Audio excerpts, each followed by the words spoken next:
Yo, what up? How you guys doing out there today? This is your boy Roto Beast. I'm here to present you my MLB On Deck segment for Monday, September 16th. If you're new to this channel, please make sure and click the subscribe button below. This way you can watch all my MLB, NFL, and NBA videos. And if you haven't came and checked out our website here at dfscheatsheet.com, you're absolutely missing out. We have all the tools to help you compete with the pros day in and day out, including a complete optimizer, tons of content, daily FanDuel and DraftKings cash lineups. Hey, we're truly a one-stop shop for all your DFS needs. So make sure you can check out the site here at dfscheatsheet.com. So we got a solid 7-game slate today. I like these size slates a lot.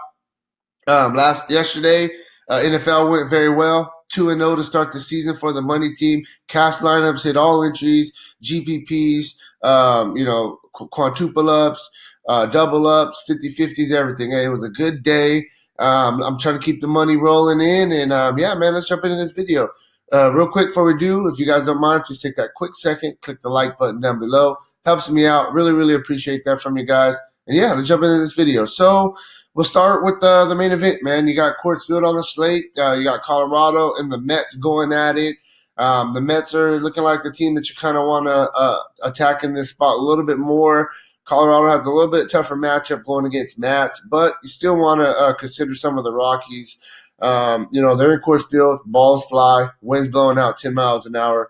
Let's start with the Mets side. I think the Mets, they get a matchup against Antonio Senzatella, gives up a 38% hard contact rate, 219 ISO to lefties, 156 ISO to righties. So you want to target him more with the lefties. I mean, we're looking at Conforto, you're looking at Robinson Cano, you're looking at McNeil.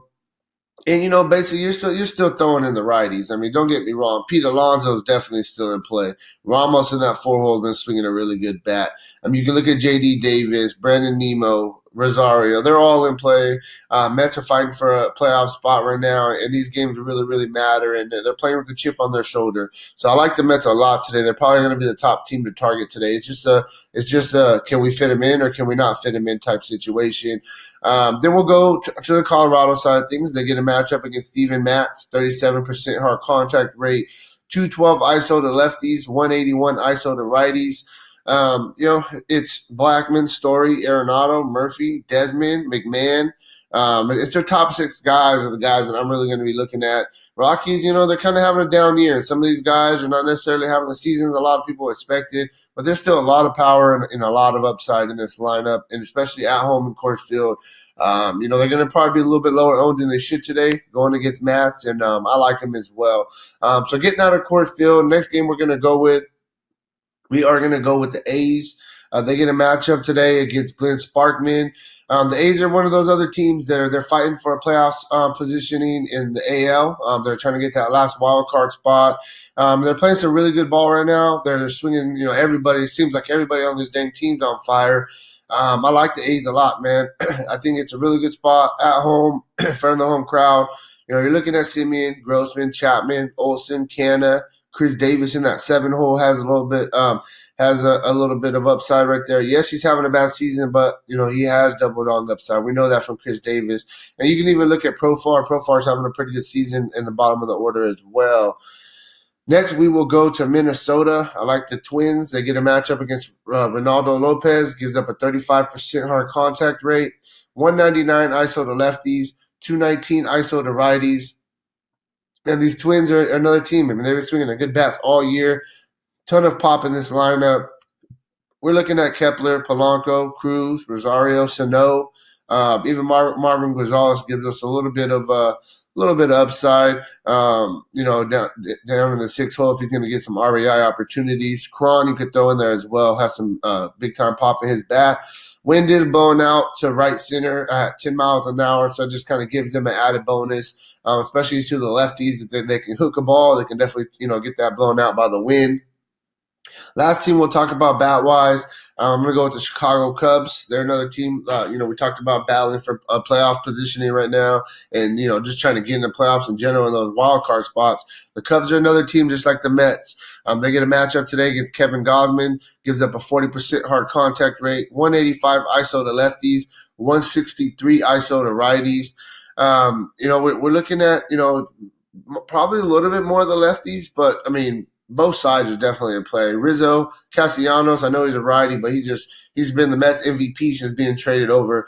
So Rizzo, Castellanos, Schwarber, the lefty, Bryant, Contreras, Hayward, Happ. That's really where I'm at with the Cubs.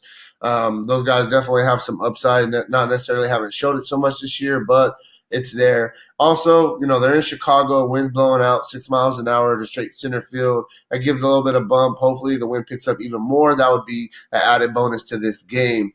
Talking about some pitching was a little bit tougher today. It was hard to decipher couple of guys that stand out right out the gate. I mean, you're looking at Steven Strasburg, definitely in play at 10.4.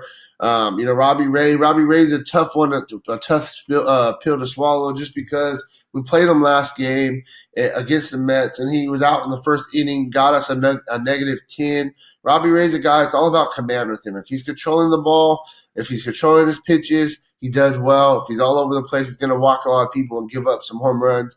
Good thing he gets a matchup today against Miami, a team that doesn't have very much pop in their lineup, and I think this is a day that Robbie Ray could definitely bounce back at 9.2. A couple other guys I'll just throw out there. These guys are all more just GPP plays, but I definitely want to consider them. You can look at guys like Barrios going against Chicago. He's in play. You could possibly, you can look at where is he at? There was another guy I was looking at. Yeah, Tanner Roark. He's in a tough. He's going against KC. I like him, 7,900. He's a big time favorite. He doesn't necessarily give us crazy upside, but he's a favorite. If he can get us a quality start, then I'll take that. And that whole Oakland A's team is like they're have high spirits right now. They're playing very well, and I think Roark could definitely come out and have a solid game. Lastly, I think you could consider Cole Hamels. 7,600 going against the Reds. The Reds have definitely been on a down year this year, and they have a little bit of pop in that lineup, but it's nothing crazy scary. I mentioned I like the Cubs bat, so I think that Hamels is going to get some run support. That's really where I'm at, on today's slate. If you want a more in-depth analysis, make sure to check out the site, dfscheatsheet.com. And hey, good luck on your guys' contest tonight, all right? Peace out.